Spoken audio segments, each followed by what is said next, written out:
turned him in. And that happens when you had some of those good shots. Somebody is going to say, whether it's a parent or whatever, I'd rather not say right now. They're going to announce it today, sometime later, probably talk about that.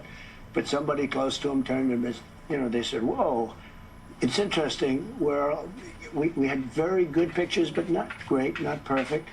And when you look at it, what happened is somebody, and this happens a lot. It happened with the crazy Boston bomber. It happened with others. Somebody that's close recognizes even a little tilt of the head, which nobody else would do. And somebody that was very close to him said, that's him. And essentially went to the father, went to a U.S. Marshal, who was fantastic, by the way. And the person was involved with law enforcement, but was a person of faith, a minister. And brought him to a U.S. Marshal, who was fantastic. And the father convinced the son, this is it. And again, I'm always subject to be corrected, but I'm just giving you, based on what I'm hearing, they'll give you a much more active. I just heard about it 5 minutes before I walked in. As I'm walking in, they said, looking real good. They have the person that they wanted. So you have breaking news, don't you? Huh? Thank you. Always have breaking news, Ainsley. Sean's going to be very disappointed that we're not doing it on his show. He'll be very thankful and appreciative of the police officers that got this guy. They did a great job. Everybody worked together. Pam Bondi is incredible, by the way. People don't know what a star she is. She's incredible. And it all worked out. Could I ask you just some clarification? So a pastor was able to turn him in, or they got the family of the shooter to turn them in? Well, it was a minister, and the minister went to a minister who was involved with law enforcement, by the way. And his good friend is a top U.S. Marshal. And they took it from there. And then it was a father got involved, namely his father, and said, we've got to go in. And they, so I understand it. And again, subject to change. But, the facts are the facts. We have the person that we think is the person we're looking for. But they drove into the police headquarters, and he's there now. Ladies and gentlemen, some conflicting reports, not that it is Tyler Robinson are caught, but other conflicting reports here of his age. Tyler Robinson, 22-year-old, identified as Charlie Kirk's suspected assassin. President Trump saying that I'm breaking this news right now. I heard about it just 5 minutes ago. And we were live 5 minutes after that, ladies and gentlemen, to bring you this tough news. Because it's still not real.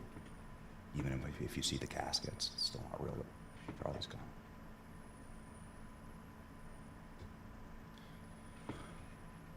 Hit me yesterday when I was watching J.D. Vance carry his casket. J.D. Vance walking with Charlie Kirk's casket yesterday out to Air Force Two. How would he house the words Charlie Kirk's casket? Here he goes.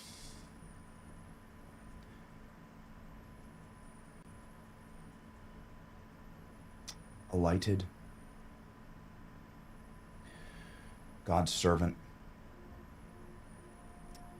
onto the wings of heaven.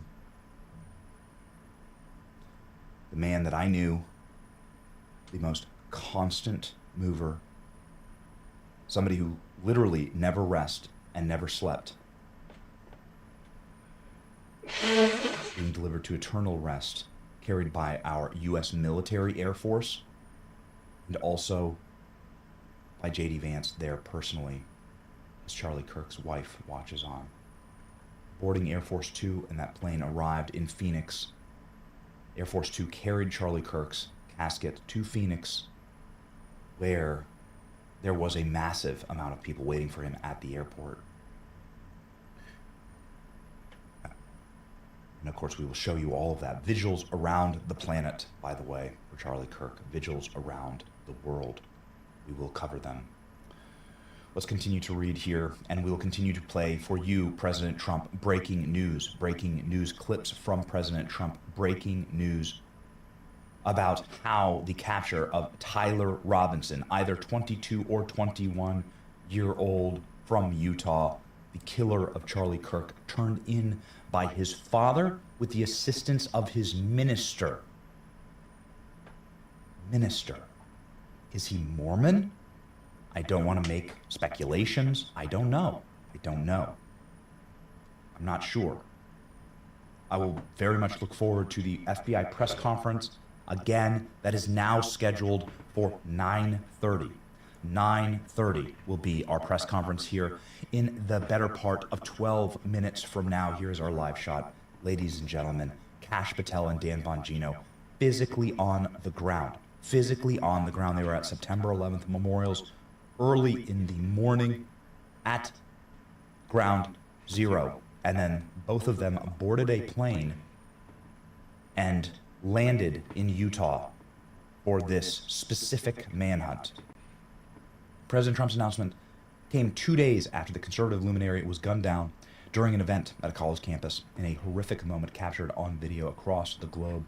Trump said that he wants to see the killer get the death penalty for the assassination of the man he described as the finest person, Charlie Kirk. Well, it's going to be found, well, I hope he's going to be found guilty, I would imagine, and I hope that he gets the death penalty, Trump said.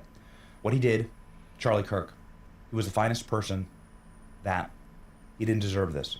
He worked so hard and so well, and everybody liked him. Utah Governor Spencer Cox has signaled that he plans to seek the death penalty as well. In Utah, we have the death penalty, and you have a very good governor there, President Trump says. The governor, I've gotten to know him. The governor is very intent on the death penalty in this case. The president has traveled to his longtime home of New York City in order to watch a New York Yankees game for September 11th, the remembrance of the game. He stayed overnight and went to the studio, Fox and Friends, in person. The apparent arrest comes after officials said just hours earlier they had no idea where the shooter was. This has been, of course, a very swift action by the feds. Thankfully, you can see here what I was talking about. Now, I know that there's a corresponding video to this. Let me know, producers, if we have that loaded. There's corresponding video to this that shows the shooter dead to rights running across the rooftop in the seconds after Charlie Kirk's killing, jumping from this ledge, collapsing down onto the ground, and then limping again. So I have no idea if he has a limp, if he was concealing a gun. What is peculiar about this footage is that there is no firearm directly visible. What is strange about this footage, Klein, let me know when we have it loaded up, is that there is no firearm that you can see the individual carrying. Now, again, it's this very grainy security footage. So I am not going to get ahead of the feds here. I'm not going to get ahead of the FBI. And I'm, of course, not going to get ahead of President Trump, who just broke this news seconds ago. Here is the footage, ladies and gentlemen, of the perpetrator of the killer wandering the rooftop. Here we go. So here you see the suspect ran behind that upper building. He's going to come out on the right, moves to this far right corner. As he does, he's going to climb off the edge and then drop down to the ground. As he did that, he left some palm impressions. There's some smudges, some places we're looking to collect DNA. There's a shoe imprint where we believe the suspect is clearly identified as wearing Converse tennis shoes. Again, we'll replay that again so you can get another view of that. It's important to note his black t-shirt, his black pants, and there appears to be some white on the soles of those Converse tennis shoes. Those are all identifiable items that we're looking for. In the stills that are going to follow this, you're going to see a very distinctive t-shirt with an American flag and appears to have an eagle on it. There's also a baseball cap with a triangle on it and a pair of sunglasses. All distinctive, all things that we would ask the public to look for and try to identify if they know someone who has those items, who has been seen wearing those items. We're looking for all that information. Here you see the suspect after dropping off the building. He moved around across this grassy area, around the parking lot. We're going to pan to the right.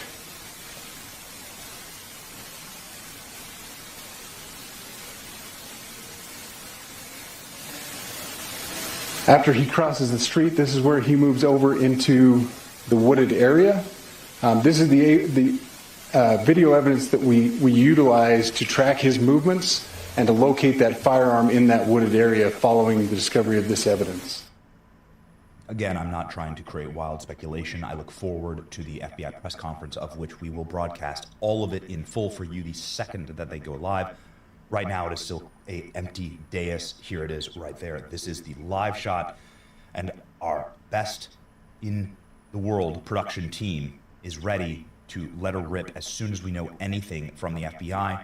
We hear that it will be a briefing by Kash Patel, that Kash Patel and Dan Bongino are both physically there, physically present for this briefing. The concern or curiosity that I have about these instances, given this video, which is the video of the perpetrator walking toward, the killer walking toward the Charlie Kirk event with a massive limp. How is he getting the firearm in? Was the firearm placed there in the sniper's nest ahead of time? How are you able to get a long gun, non-collapsible 30-06 long gun, into this location? We know Charlie Kirk's security team. Charlie Kirk's security team is some of the most equipped, sharpest, and best men that we've ever met. Many of them are veterans. Many of them are GWAT veterans. Many of them have been in close combat and served in very dangerous combat situations. Charlie Kirk traveled nowhere without a phalanx of very trusted, well-armed, well-equipped, best-in-class security. So someone must have, thank you, Klein, right there. This shooter, Tyler Robinson, the killer, this was deeply premeditated. They were also flanked by 3 different sheriff's offices, we have now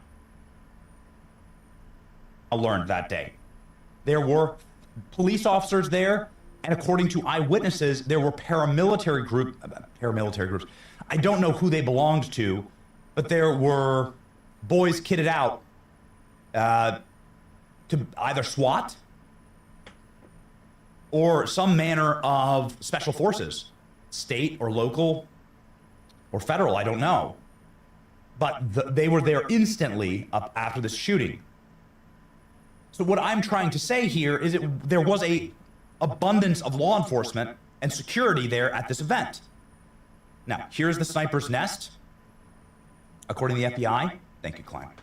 And what you can see here is the direct shot down to Charlie Kirk. You can see right there, if there's a way we can zoom, you can see the small, let us just load this very quickly. You'll be able to see the tent, might be a little small here, but you can zoom quite efficiently down to the tent where Charlie Kirk is doing his question and answers, and then you can see the absolute direct line of sight from where the sniper would be set up.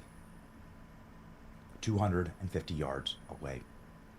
You can see on top of the building, which is covered in gravel, the impressions, not large impressions, that were left by 21 or 22-year-old Tyler Robinson when he laid down in a prone position.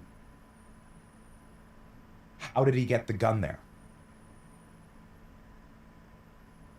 This is what the FBI is saying. Yeah, are his markings up on the roof? And more importantly, or as importantly, where exactly is the firearm in the video right here of Tyler Robinson? Where is the firearm? Right here.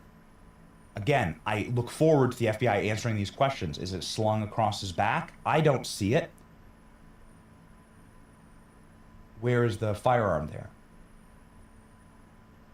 Just questions that I look forward to the FBI answering.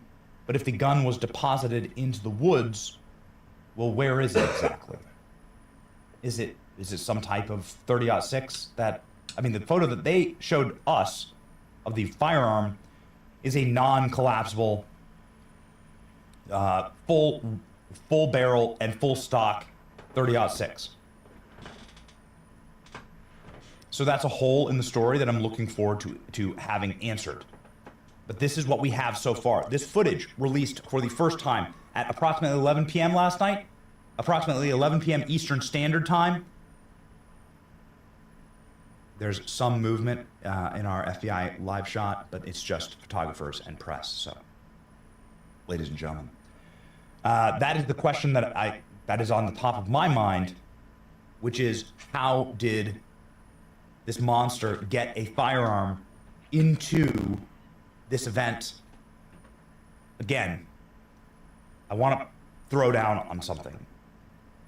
Charlie Kirk has an unbelievable security team.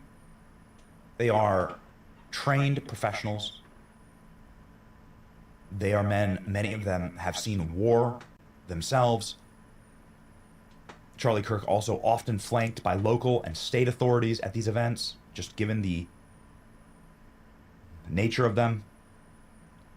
And so, as everyone could see, there was deep premeditation, planning, sophistication, and targeting that occurred here. And I want to learn how that happened. I want to learn some of the gaps in the story here. This wasn't just some dude that decided to come up. And here we go. Thank you very much. I mean, can you conceal that? Would you be able to conceal under in your shirt? Well, certainly not in the photos that I saw. But I look, again, forward to the FBI answering these questions. The murder weapon. And according to initial reports, ALX, have they walked this back? According to initial reports, the murder weapon engraved with political iconography and messaging of far-left radical groups. I'm basing that reporting on a leak from Stephen Crowder yesterday, which seemed to be validated by a Wall Street Journal piece, but then there's been some conflicting reports. Potentially engraved, we'll wait. Hopefully the FBI will clear this up for us. Potentially engraved, I'll put the evidence up here on screen. Potentially engraved with Antifa, this would be anti-fascist, here in the commentary from the ATF, and transgender ideology markings on the bullet shell casings. That's just the reporting that's out there. I do not want to give you incorrect information, but I also don't want to hold back on the conversations that people are having, as long as they're in good faith. So there it is. Let's continue. President Trump demanding the death penalty.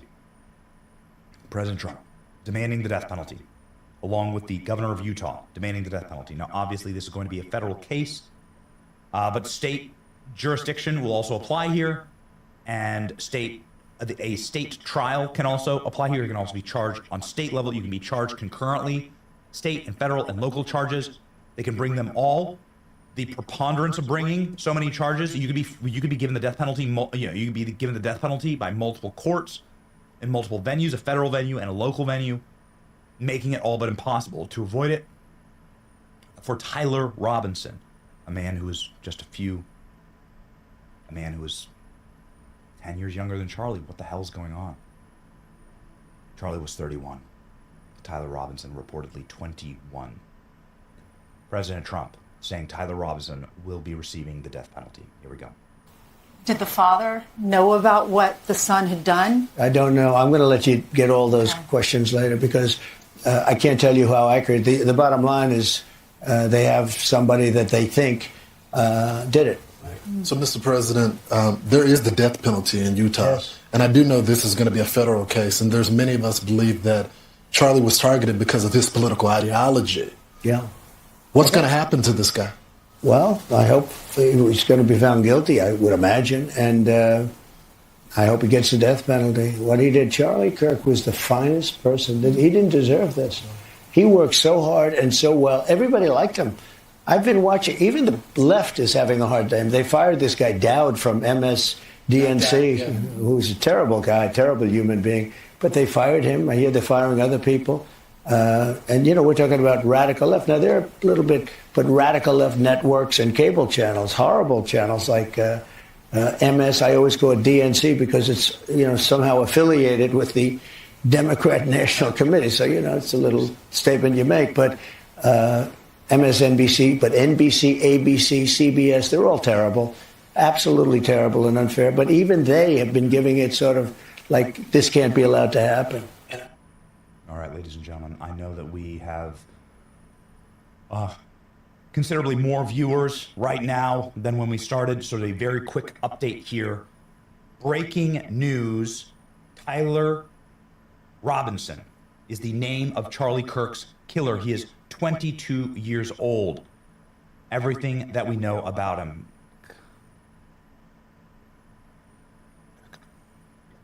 President Trump calling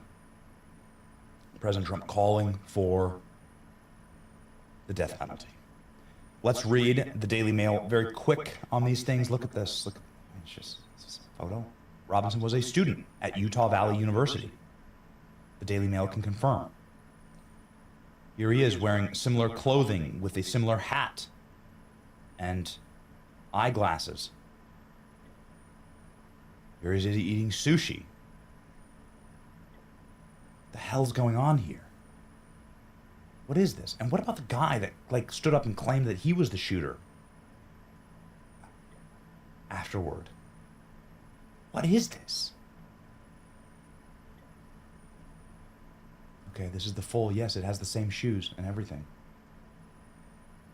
Producers, as the identity now is out, let's go ahead, of course, and scrape the internet for everything we can possibly know about somebody who, on first look, certainly doesn't appear to be some type of deranged ideologue, right? So it's like you can see these people that have blue hair, nose rings, face tattoos, wearing rainbow garbage bags, freaking out, like overly medicated. There are those style of activists that are, walking around with bullhorns everywhere. This looks banal. Let's read. The suspect in Charlie Kirk's assassination has been identified as Tyler Robinson, a 22-year-old student in Utah. Law enforcement told Daily Mail that Robinson was taken into custody as the alleged assassin who killed Charlie Kirk at Utah Valley University. The alleged killer confessed to his father, a 27-year-old veteran of the county's sheriff department. So he's the son of a cop. His father then contacted authorities before it could be taken into custody. His mother, Amber Robinson, works for the Intermountain Support Coordination Services, a company contacted by the state of Utah to help disabled people receive care. So state services. Okay. They're doing mic checks right now for the FBI live press conference, which we will go to as soon as they go live. Right now, it's just simply mic checks for the press. Amber Robinson, I'm not trying to create wild speculation, but Matthew Thomas Crooks's parents also worked inside of state care for counseling, state care counseling. Matthew Thomas Crooks, the would-be assassin in Butler, Pennsylvania, who also fired from a rooftop at President Trump, striking him in the head, killing a member of the MAGA movement. There are some similarities. There are some not. Robinson was a student at the university where Charlie Kirk was shot and killed and murdered. Robinson was taken into custody around 11 p.m. local time. He lives in a $600,000 six-bedroom home in Washington, Utah, about 260 miles south of Kirk's assassination in Orem, Utah. Officials have yet to confirm the motive of the assassination. Authorities said at a press conference that Robinson will face the death penalty. Look at this. It just looks like I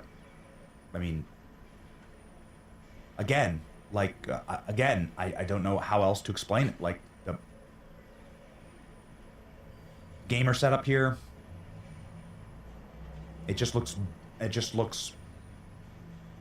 normie. It's the right word for it. Normie. You go to these college campuses, and I go to plenty. You go to these turning point events, and I go to plenty. You go to far left protests, and I go to plenty. And there are people who identify themselves like some of the most poisonous animals in nature, right? Bright colors, shrieking. You know, they do what you do when you're a dangerous animal, natural. You know, in nature, when you're going in the Amazon, stay away from the very colorful neon frogs, right? They're the most poisonous ones. Same thing with activists, dyeing their hair, shrieking, screaming. A lot of times they like virtually never look like this. So what's going on here? I don't know. Trump announced the arrest on Fox News. Robinson's arrest comes after a manhunt stretched out a day and a half, the officials previously offering a reward of $100,000. Surveillance footage has been released showing the figure on top of the roof. We played that for you. Sprinting away into a nearby neighborhood. The alleged killer was found after multiple suspects were incorrectly apprehended. Initial person of interest was in custody. However, they were later released. Multiple people of interest were in custody and later released. The suspect in custody has been released. They did this twice. The conservative commentator was hit by a single bullet while speaking at a crowd. Single bullet. I believe that this is the father. Right here, yes, that's right. The alleged killers confessed to his father, a 27-year veteran of the sheriff's department. You can see his father here wearing some type of patriotic tactical gear. I don't know exactly what kind of shirt that is. So a big firearm community in Utah. Obviously, Utah is a very Second Amendment friendly state. A lot of places to shoot, a lot of places to operate, a lot of places to train. Kirk was answering questions about mass shootings seconds before he was struck and rushed to the hospital, where he succumbed to his injuries. Kirk leaves behind his wife Erica. He has a 3-year-old daughter and a son, 16 months. The couple celebrated their 4th wedding anniversary in May.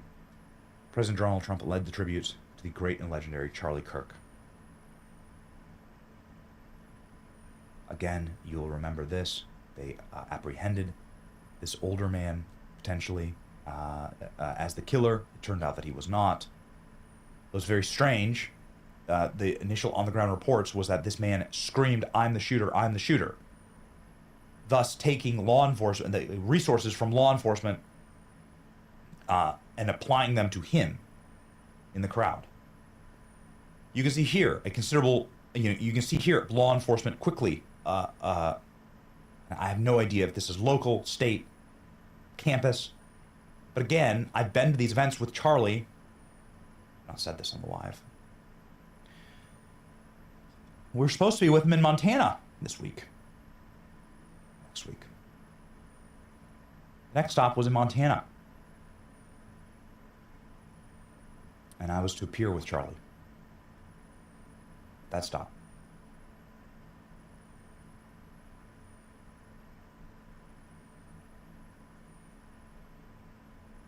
This, of course, will not deter us. We will continue the work of Charlie. There's so much happening right now. I assume that we will be in Phoenix, Arizona sometime soon to regroup with the Turning Point USA leadership and so on, with whom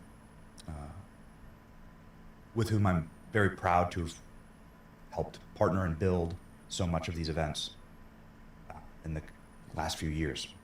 But I suppose I just don't want to get ahead of myself announcing anything or making any announcements here, because I frankly don't know. All staff, this has been reported, but all staff operations, of course, at Turning Point have been put on hold right now, of course. And again, that's been reported for obvious reasons. As we process what's going on, like what is this? The hell is this? Do we have more? Hey, Alex, you're so good at this. Where do we have more? We scraped anything else? Okay, there we go. Goodness gracious. Here we go. Him talking about a scholarship. We have a video of him. This is a video of Tyler Robinson talking about his scholarship. It's wild because we have a similar video of Matthew Thomas Crooks. Please grab that. We have a very similar video of Matthew Thomas Crooks, Trump's would-be assassin that successfully hit Trump in the head with a bullet, standing and delivering a speech that looks almost exactly like this. I'm just processing this live. I'm watching this for the first time with you. Here we go. Congratulations. You have been selected to receive the Resident Presidential Scholarship from Utah State University. The value of this scholarship is approximately $32,000. This scholarship is available for 4 years or 8 semesters.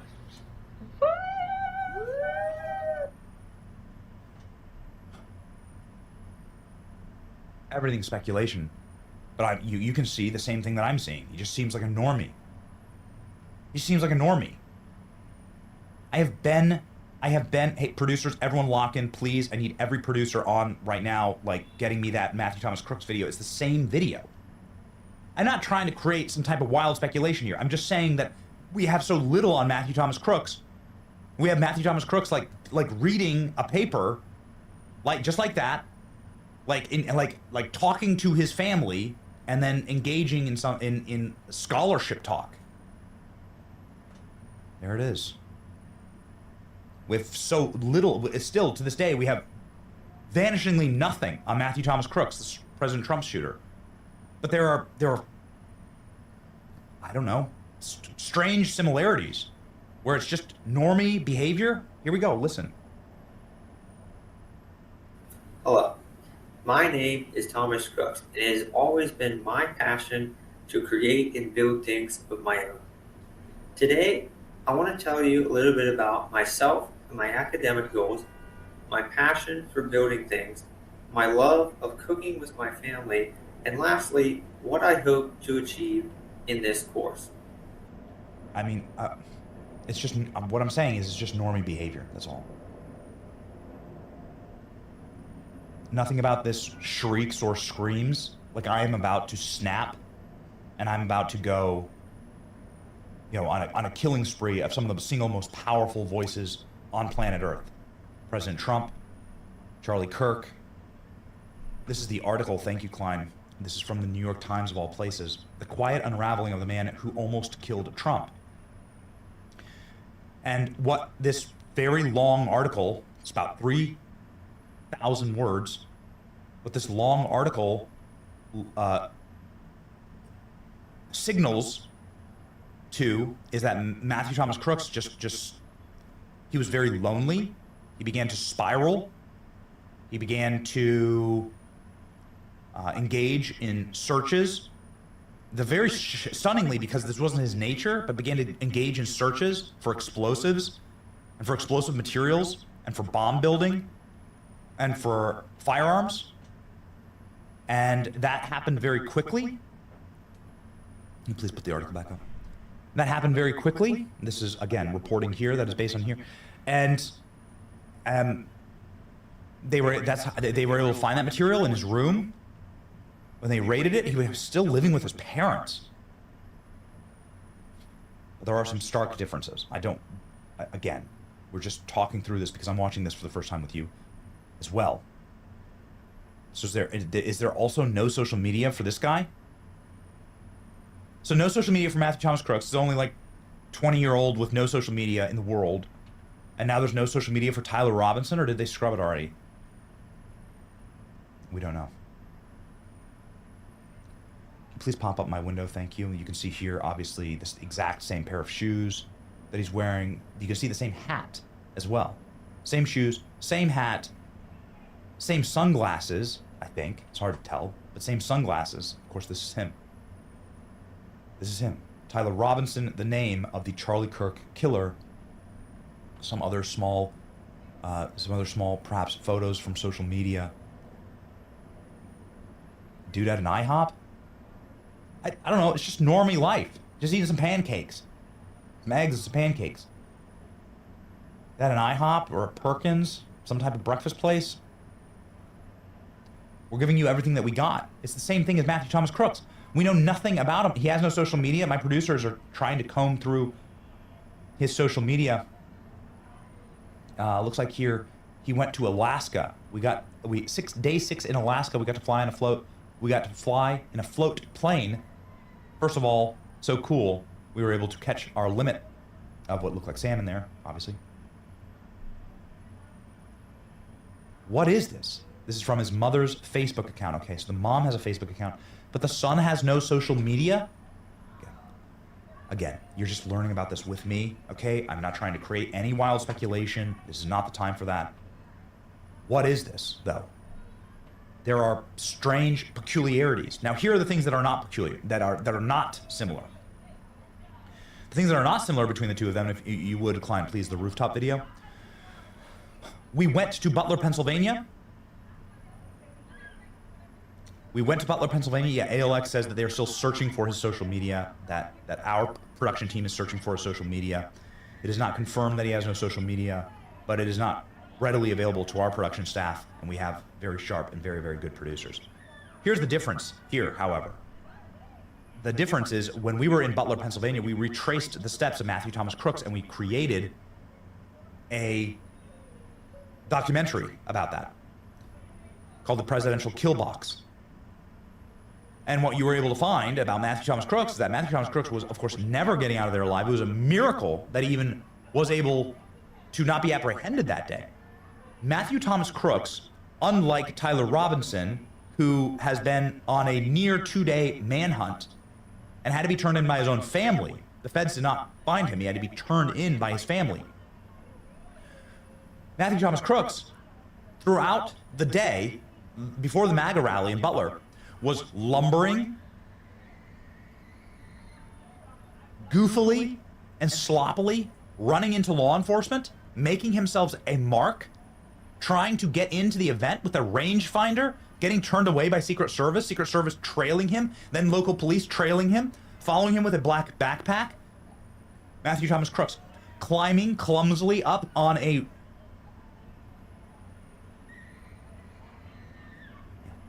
I'm sorry, I've been saying Matthew Thomas Crooks. It's Thomas Matthew Crooks. Climbing clumsily up on an air conditioning unit to get onto the AGR glass factory building. That is the building that he used. No sophistication at all. Everyone was able to film from the ground. Look, there is someone on the roof. We've all seen the photos. We've all seen the videos. What the hell is that guy doing on the roof? Does he got a gun? That dude's got a gun. Everyone saw him. Everyone was yelling. Everyone was freaking out. There are videos from President Trump. There it is. Thank you, ALX. There are videos from President Trump. You can put it up here. Look at how sloppy this was with Thomas Matthew Crooks. You can see Trump giving his speech, and you can see Thomas Matthew Crooks lumbering like a jackass, clomping and lomping across the rooftop with his long gun, with his firearm. An AR-15. That's how obvious this was. You can see it here clear as day. This is how obvious it was. It will remain, of course, the single greatest scandal in the history of federal law enforcement that Thomas Matthew Crooks was allowed to get his shots off at all. But what I'm saying here is that Thomas Matthew Crooks, the difference is that Thomas Matthew Crooks went out of his way to tell everyone, hey, I'm an assassin. I'm about to take shots at the president or the crowd. He did both, killing Corey Compertor. Tyler Robinson, nobody saw him. Up until moments ago, nobody knew what his name was. The feds didn't know where he was. They had to, thankfully, depend on his father and minister to turn him in, according to reports from President Trump. He was able to stealthily get in and out of this execution of Charlie Kirk.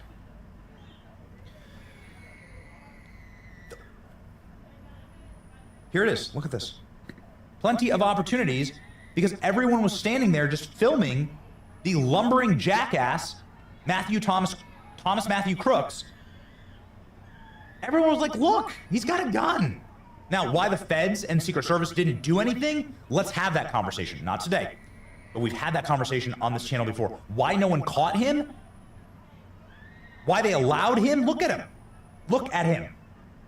There's no video of this, there's no video like this at all of the killing of Charlie Kirk, the political assassination of Charlie Kirk. And now there's seemingly no motive. Here is what looks like a screenshot. Is this a screenshot of the mother's Facebook? A scroll of the mother's Facebook. It sort of just kind of looks like any mother's Facebook account. just like, it looks like he's got some brothers. Just like a normie family, normie Utah family. This is his graduation photo there in the Red Rocks of Utah. Just normie stuff. Same thing with Thomas Matthew Crooks. I guess, were there warning signs? I suppose. I put up the New York Times article. That's the best that we have of his internet search history. That shows that he was engaging in, he began to spiral and engage in some dangerous stuff. Obviously anti-Trump stuff. Do you remember the op? The op was that he was a right-winger. That was the op. And what is this photo? Is this some sporting event? Okay. Producer Jerry is sending these. So we have more on him, I suppose. We had nothing on Thomas Matthew Crooks. Nothing.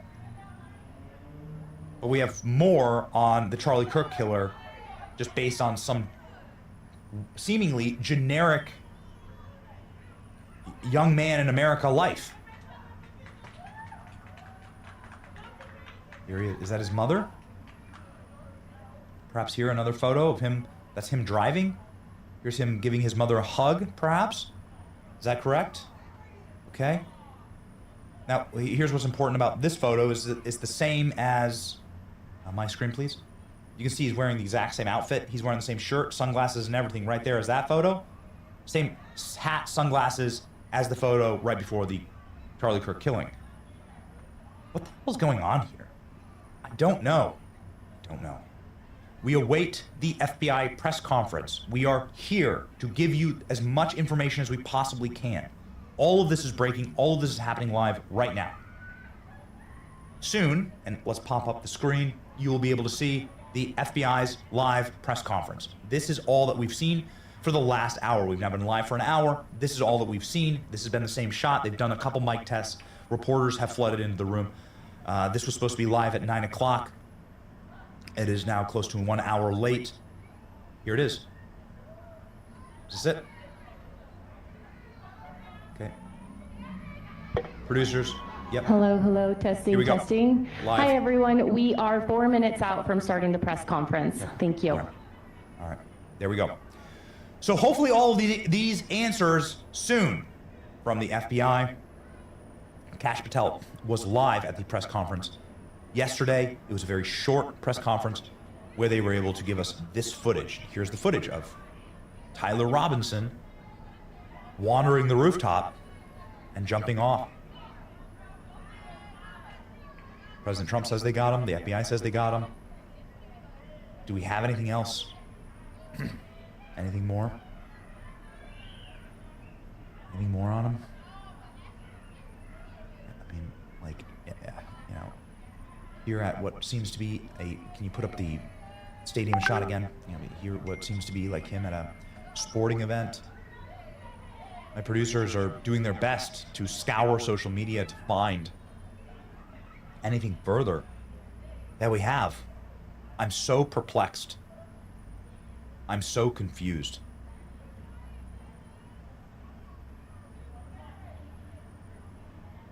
Of course, the last thing that you want is some speculation in this moment or some type of pointing of the blame. Here from the Daily Mail, if you would, thank you. Everything we know about Charlie Kirk's assassins' parents, Matt and Amber. Here, the Daily Mail has acquired another photo. They have blurred the faces of the brothers of the killer. Here are the two parents. That seems to match the other photos that we have. And here is Tyler Robinson. Let's go ahead and read. Team, please gather as much as we possibly can. Again, an imminent press conference with the FBI, the eyes of the world watching. The parents of Charlie Kirk's suspected assassin, Tyler Robinson, are law enforcement and a career care worker. Veteran law enforcement and career care worker. What is happening here?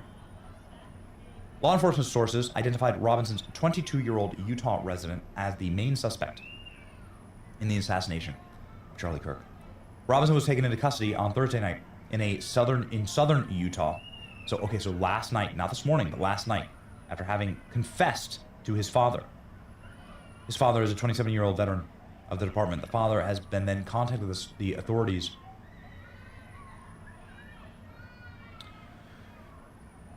and secured his son before he could be taken into custody. So the father locked him down, locked his son down.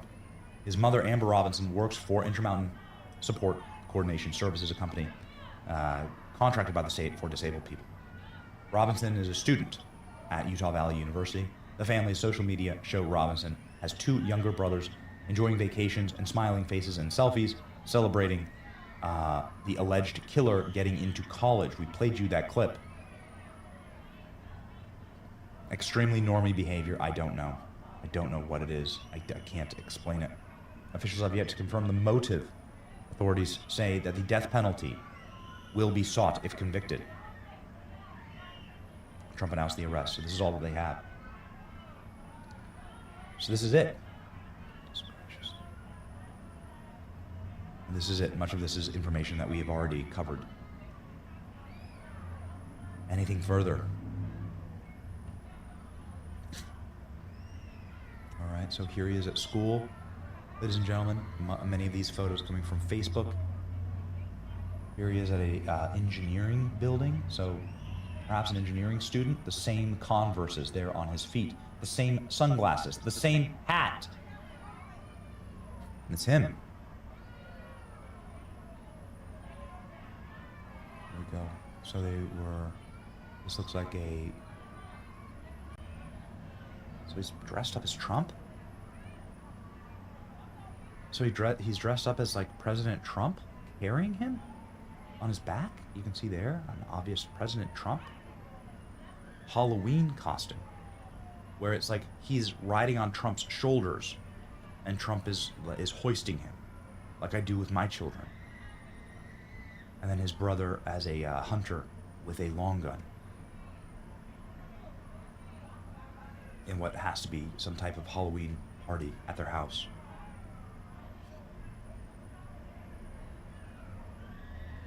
The father, a veteran of the police force, the family, long trips, nature trips, hunting trips. Clearly a family that knows their way around firearms because, well, 1, it's Utah culture. 2, the father's a cop. 3, there's lots of hunting trips on their social media. Goodness. So there you have, I mean, there's a bunch more. Goodness gracious. Yeah, there's a ton more here. Just a bunch of photos, them at Red Rocks. First days of school. We're gonna load all these. Red Lobster. It's like, I don't understand. I don't get it. Him out hunting and out in the wilderness. Them out in the wilderness as a family. Him catching catfish. We're loading all these as they, as they come in. Go to my screen. There you go. Here this is Tyler Robinson. This is the shooter.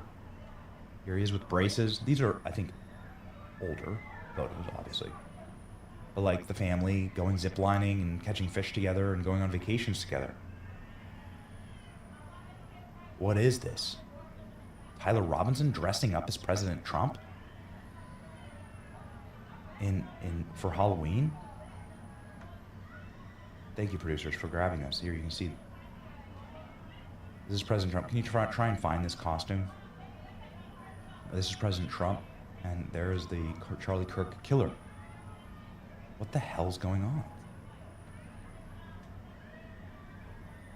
I'm at a total and complete loss here. There we go. There you go. So the Charlie Kirk killer was wearing this costume not too long ago? With a President Trump on his, with a President Trump costume? Little inflatable Trump that like carries him?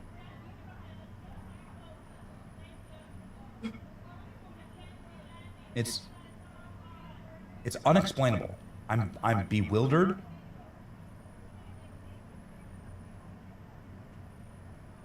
I'm concerned. And I'm not going to engage in wild speculation, but yeah, I'm very concerned. Just normie behavior. Here's my kids at an arcade. Here's some Minecraft stuff. They're at an arcade. This is the Charlie Kirk killer right here.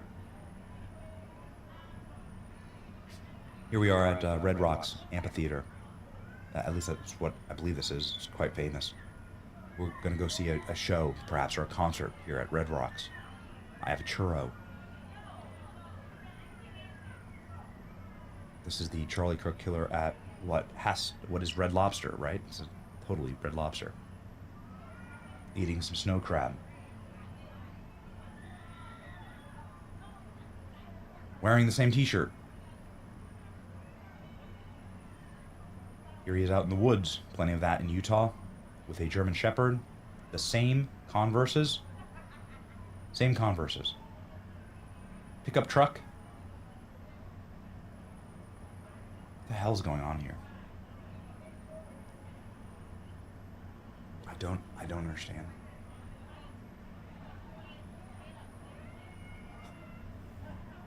I'm very thankful that there is a FBI press conference soon. So perhaps we will have some answers. The whole thing makes absolutely no sense. Here he is at what is some type of Halloween event, perhaps, putting his head into a Frankenstein or bloody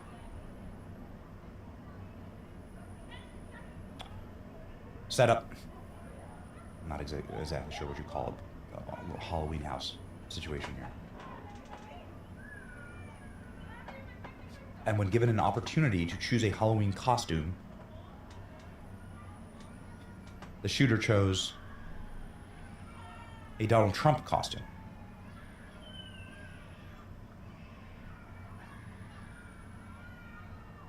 It defies explanation. Tyler Robinson is the shooter's name. 22-year-old Tyler Robinson is the shooter's name. And we're bewildered by what happened, and confused. It looks like just a normal American family. It looks like any family in my hometown, any family in your hometown. Ladies and gentlemen, here comes Dan Bongino and Kash Patel. Here we go. Hopefully some answers, and answers soon. We are live now. At today's press conference, we will hear from Governor Cox, FBI Director Kash Patel, and Sheriff Mike Smith. We also have with us Utah DPS Commissioner Bo Mason, Lieutenant Governor Deidre Henderson, FBI Special Agent in Charge Robert Bowles, and local and federal law enforcement partners. Following the remarks today, Governor Cox, Director Patel, and Commissioner Mason will take questions. Thank you.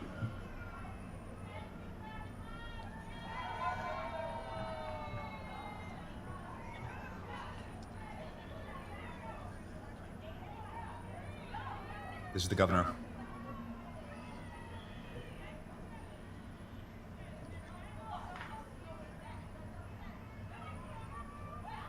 Good morning, ladies and gentlemen. We got him. On the evening of September 11th, a family member of Tyler Robinson reached out to a family friend who contacted the Washington County Sheriff's Office with information that Robinson had confessed to them or implied that he had committed the incident. This information was relayed to the Utah County Sheriff's Office and scene investigators at Utah Valley University. This information was also conveyed to the FBI. Investigators reviewed additional video footage from UVU surveillance and identified Robinson arriving on UVU campus in a gray Dodge Challenger at approximately 8:29 a.m. on September 10th, in which he is observed on video in a plain maroon t-shirt, light-colored shorts, a black hat with a white logo, and light-colored shoes. When encountered in person by investigators in Washington County on September 12th, in the early morning hours, Robinson was observed in consistent clothing with those surveillance images. Investigators interviewed a family member of Robinson who stated that Robinson had become more political in recent years. The family member referenced a recent incident in which Robinson came to dinner prior to September 10th, and in that conversation with another family member, Robinson mentioned Charlie Kirk was coming to UVU. They talked about why they didn't like him and the viewpoints that he had. The family member also stated Kirk was full of hate and spreading hate. The family member also confirmed Robinson had a gray Dodge Challenger. Investigators identified an individual as the roommate of Robinson. Investigators interviewed that roommate, who stated that his roommate, referring to Robinson, made a joke on Discord. Investigators asked if he would show them the messages on Discord. He opened it and showed several messages to investigators and allowed investigators to take photos of the screen as each message was shown by Robinson's roommate. These photos consisted of various messages, including content of messages between the phone contact named Tyler with an emoji icon and Robinson's roommate's device. The content of these messages included messages affiliated with the contact Tyler, stating a need to retrieve a rifle from a drop point, leaving the rifle in a bush, messages related to visually watching the area where a rifle was left, and a message referring to having left the rifle wrapped in a towel. The messages also refer to engraving bullets and a mention of a scope and the rifle being unique. Messages from the contact Tyler also mentioned that he had changed outfits. I know there has been speculation as well as to the writing on those casings, those bullet casings, and I believe we have that as well. And I will share that with you now. So the area north of Campus Drive Road where the suspect crossed over, you saw some of that in the video that we released last night, consists of a grassy area with trees on the edge of the UVU campus. Investigators discovered a bolt-action rifle wrapped in a dark-colored towel. The rifle was determined to be a Mauser Model 98 30-06 caliber bolt-action rifle. The rifle had a scope mounted on top of it. Investigators noted inscriptions that had been engraved on casings found with the rifle. Inscriptions on a fired casing read, "Notices, bulges, capital O-W-O, what's this, question mark." Inscriptions on the 3 unfired casings read, "Hey fascist, exclamation point, catch, exclamation point." Up arrow symbol, right arrow, and symbol, and 3 down arrow symbols. A second unfired casing read, "Oh Bella Chow, Bella Chow, Bella Chow, Chow Chow," and a third unfired casing read, "If you read this, you are gay, LMAO." We are indebted to law enforcement across the state who has worked seamlessly together, local law enforcement, state law enforcement, and our federal partners with the Federal Bureau of Investigation. We're grateful for everyone who worked together in such a short amount of time to find this person and to bring justice. I want to thank the public who has been so engaged, reviewing videos, helping us with sending in tips, and helping us get to this point. I want to thank the family members of Tyler Robinson who did the right thing in this case and were able to bring him into to law enforcement as well. I especially want to thank the family of Charlie Kirk, Erica, Charlie's parents, his children. I want us to be thinking of them as we bring justice in this case. They will be involved in that justice. We will be working very closely with them as we move through this process as well. This is a very sad day for our country, a terrible day for the state of Utah. But I'm grateful that at this moment we have an opportunity to bring closure to this very dark chapter in our nation's history. With that, I will now turn the microphone over to the Director of the FBI, Kash Patel. Thank you, Governor. This is what happens when you let good cops be cops. The FBI and our partners are proud to stand here today together to bring justice to the family of Charlie Kirk and honor his memory. I want to express my deep gratitude to President Trump, the Vice President, and the entire White House who have been so incredibly supportive with both resources and just personally to the FBI as a team. They had our backs the entire way, and I just want to express my gratitude for giving us the resources we need to operate in this space to bring this sort of justice at this sort of speed. In 33 hours, we have made historic progress for Charlie. Governor Cox, our partnership has been absolutely incredible these last few days. Our partnership will endure.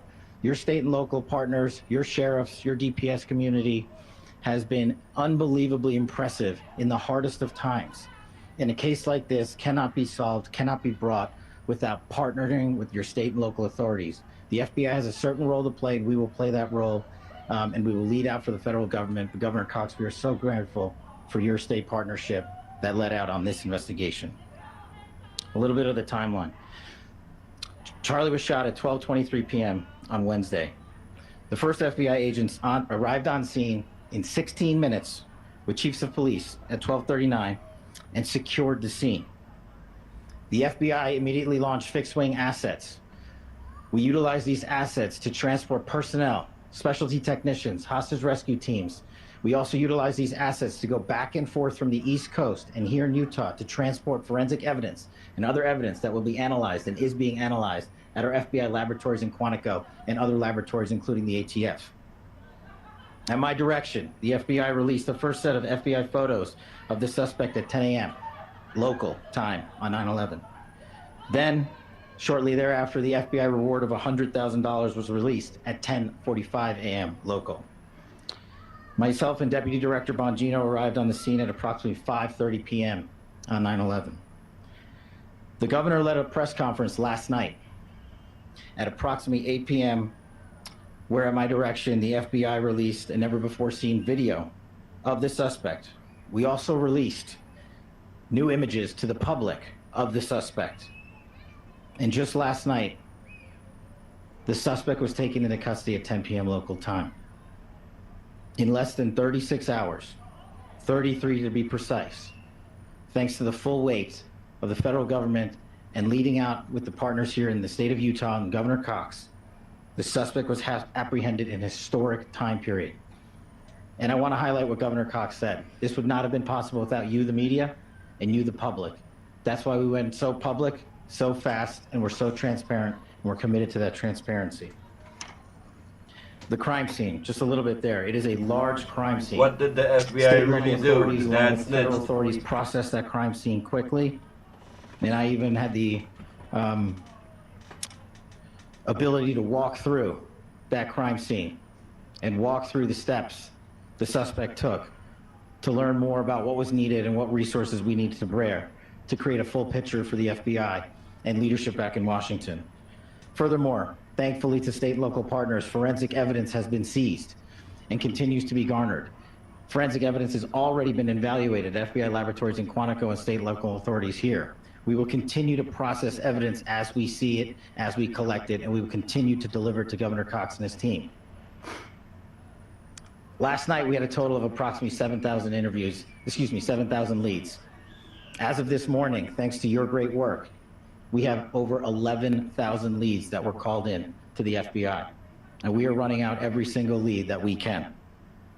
Every one of those leads will be run out. The arrest is a testament to the dedication of good law enforcement being great and partnerships in law enforcement, which I've tried to highlight as my tenure as the director of the FBI.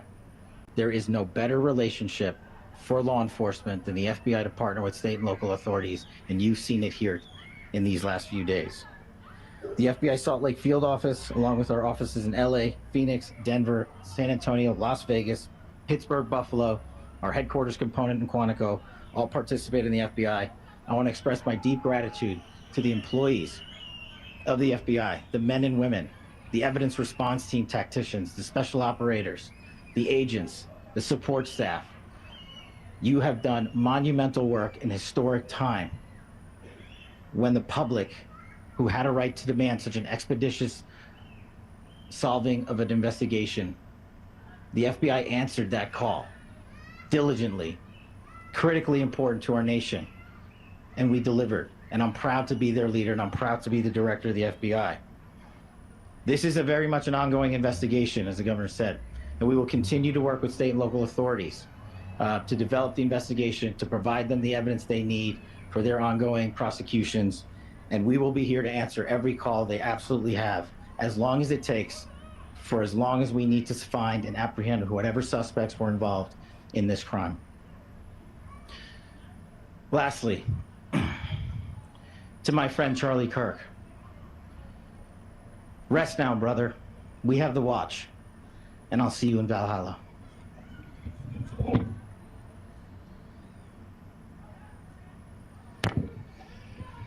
Thank you, and good morning. I would just like to take a few minutes as the sheriff to express my gratitude for everybody who has played a part in this investigation.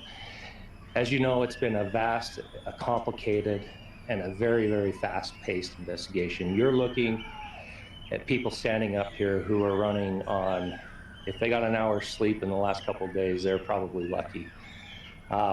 It has been very taxing. It has been so impressive, speaking on behalf of the local law enforcement, to see the cooperation that we've seen in this type of case. Across the state, sheriffs, chiefs, our state partners have stepped up and have come to the call on anything that we needed. Our county chiefs have been phenomenal. Our Utah County Attorney, Jeff Gray, who's standing up here with us, has been phenomenal in leading us through this investigation. I would like to thank the federal government for their resources, their assets. Our local team here, our FBI team, has been extraordinary in helping us work through this and bring this person to justice. Most of all, I would like to thank the public, and specifically, I would like to thank the public who turned to prayers and who turned to positiveness for us. I would like to thank them on behalf of the law enforcement community, because we needed those prayers. That's what we needed to get through this. We needed your support, and you gave it to us. We needed your patience, and you gave it to us. And I would like to thank you for the Kirk family, because that's what they need, is your support and your prayers, and that will get us through all of this. So thank you, everybody, for everybody that have stepped up. We've had such a phenomenal response to this. Thank you.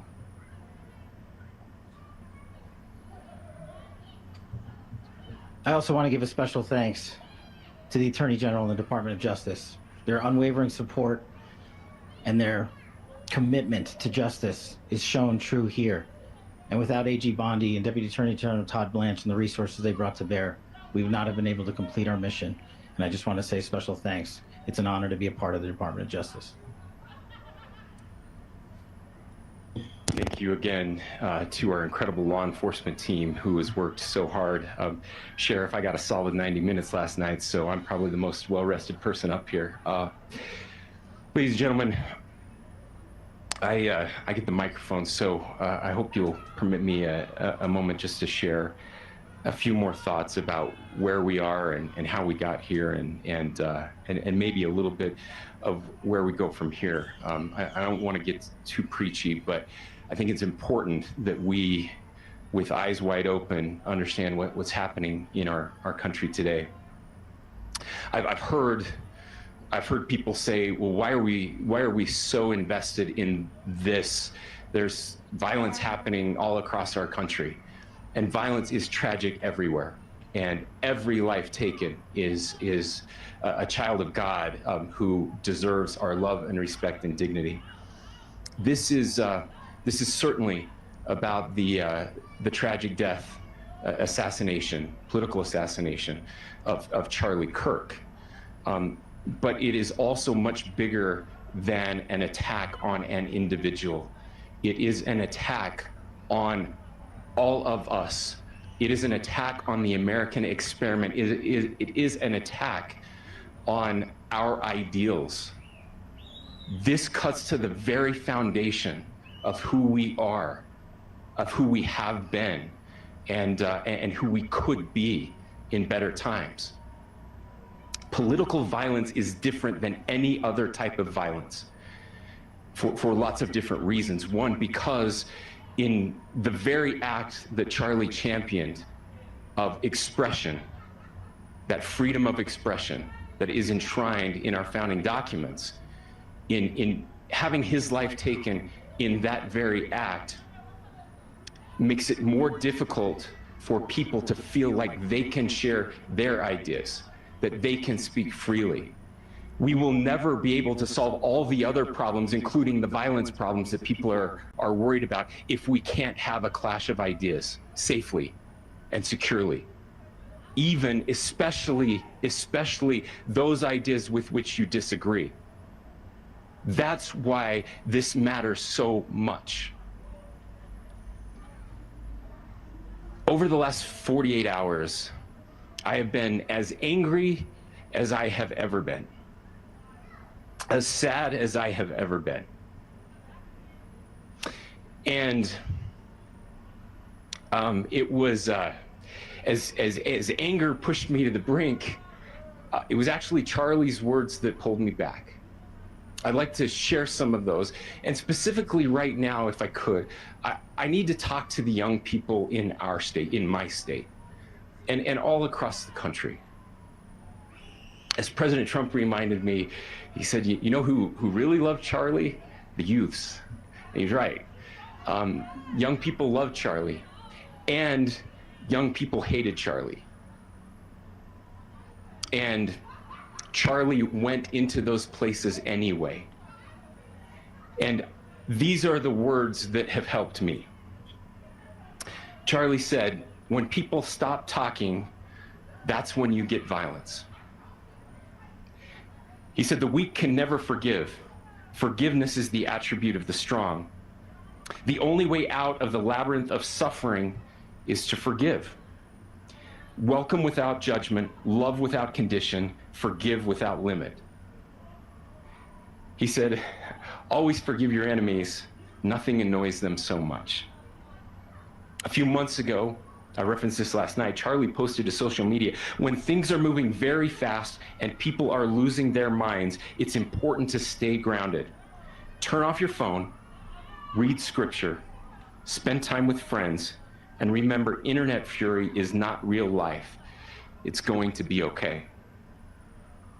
He again said, when you stop having a human connection with someone you disagree with, it becomes a lot easier to commit violence.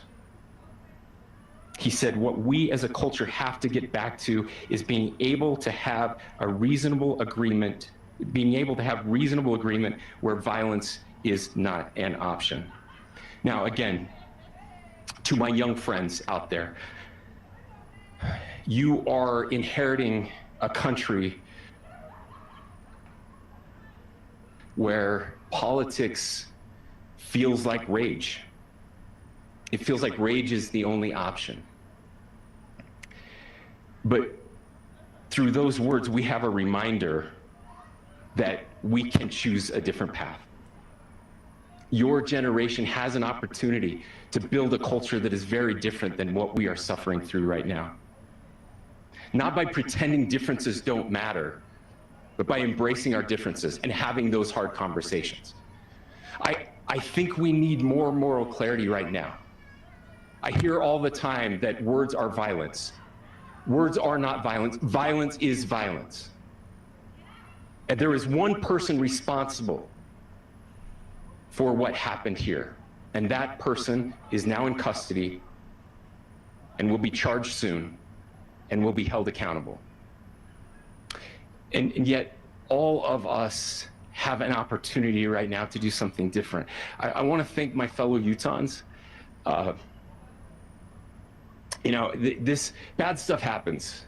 For 33 hours, I was praying that if this had to happen here, that it wouldn't be one of us, that somebody drove from another state, somebody came from another country. Sadly, that prayer was not answered the way I had hoped for, just because I thought it would make it easier on us if we could just say, hey, we don't do that here. And indeed, Utah is a special place. We lead the nation in charitable giving. We lead the nation in service every year. But it did happen here. And it was one of us. But I want you to look at how Utahns reacted the last 2 nights. There was no rioting. There was no looting. There were no cars set on fire. There was no violence. There were vigils and prayers and people coming together to share the humanity. And that, ladies and gentlemen, I believe is the answer to this. We can return violence with violence. We can return hate with hate. And that's the problem with political violence, is it metastasizes, because we can always point the finger at the other side. And at some point, we have to find an off-ramp, or it's going to get much, much worse. But see, these are choices that we can make. History will dictate if this is a turning point for our country. But every single one of us gets to choose right now if this is a turning point for us. We get to make decisions. We have our agency. And I desperately call on every American, Republican, Democrat, liberal, progressive, conservative, MAGA, all of us to please, please, please follow what Charlie taught me. I'll just conclude with words I share often from a friend and author, Yuval Levin, who was asked if he was optimistic about our country. And he said, I'm not optimistic. He said, I hate optimism. God, that sounds bad. But he said, optimism is a vice. It's this idea that good things are just going to happen. And he said, in the history of the world, good things have never just happened. He says, I'm not optimistic, but I am hopeful. And hope is the virtue that sits between the vices of optimism and pessimism. Hope is the idea that good things are going to happen because we can make them so. I still believe in our country. And I know Charlie Kirk believed in our country. I still believe that there is more good among us than evil. And I still believe that we can change the course of history. I'm hopeful because Americans can make it so. Ladies and gentlemen, we're happy to answer any questions you might have.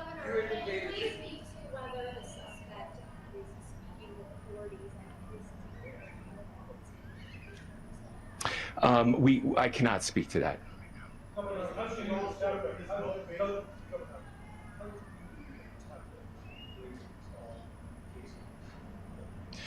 Well, I will leave that up to you to interpret what those engravings mean. I think the clearest one that says "catch fascist," there's not. And by the way, that's like catch like a ball, catch this. That's I think that speaks for itself. Governor, you indicated that he had been communicating.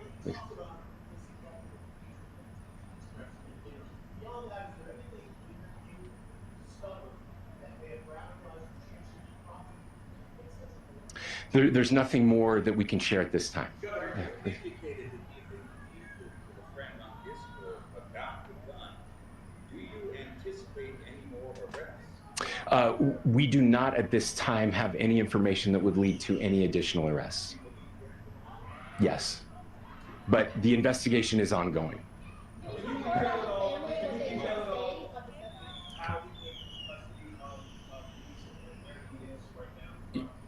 Yes, so right now, Mr. Robinson has been booked into the Utah County Jail. You heard the president this morning report that he was taken into custody, that his family and a friend helped to deliver him into custody of law enforcement in Washington County. For those of you that don't know where Washington County is, it is the southernmost, southwesternmost part of the state of Utah. It's about a 3.5 to 4 hour drive from here, where we are right now, and that's where he lived and where they turned him in. Please, go here. I can't share any more than what I've already shared. Yeah.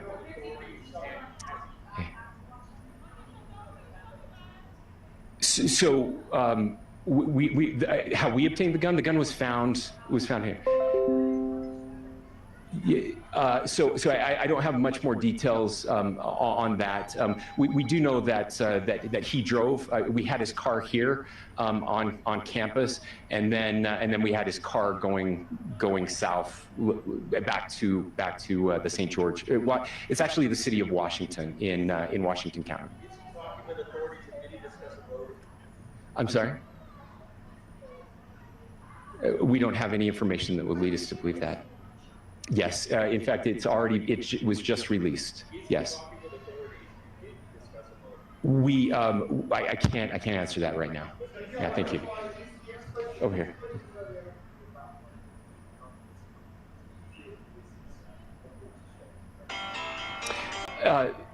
I absolutely believe that this is a watershed in American history, yes. The question is what kind of watershed? And that chapter remains to be written. Is this the end of a dark chapter in our history or the beginning of a darker chapter in our history? Look, I mean, if you look at true political assassinations in this country of someone of this stature, this feels a lot like the late 60s. And having one so gruesomely displayed on camera in all of our hands and in all of our pockets. We are not wired as human beings biologically, historically. We have not evolved in a way that we are capable of processing those types of violent imagery. And by the way, we've seen another one with a gruesome stabbing very recently that went viral. This is not good for us. It is not good to consume. Social media is a cancer on our society right now. And I would encourage people to log off, turn off, touch grass, hug a family member, go out and do good in your community. That is happening, and it's happening organically right now. I had a friend in a small city in Utah who said, we're getting together, the Republicans and Democrats in my little town are getting together to have a discussion tonight. Last night, just to find a way to find their better angels. So yes, this could be. I mean, you know, again, you have to go back to JFK to have seen a video live of something like this happening. I wasn't born until 1975, but I know that things were really dark in the late 60s. Sorry to some of you. I know some of you were there, but this is our moment. Do we escalate or do we find an off-ramp? And again, it's a choice. It's a choice, and every one of us gets to make that choice. Two more questions right here.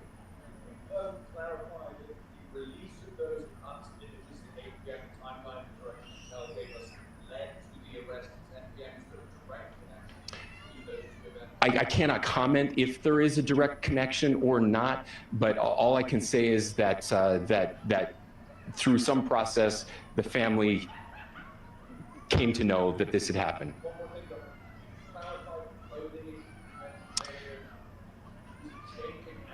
Correct. Yes. So when he's first spotted on campus, he has different clothing on, and then he changes clothing on the roof, and then changed back into that clothing at some point, so that when he was apprehended, when he was arrested, the clothing matched the clothing he had on before the shooting here at UVU. Last question here. Yes.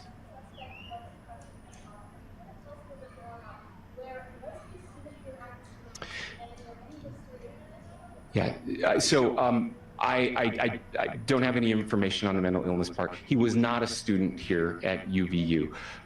He was living and had lived for a long time with his family in Washington County. in the southernmost part of our states.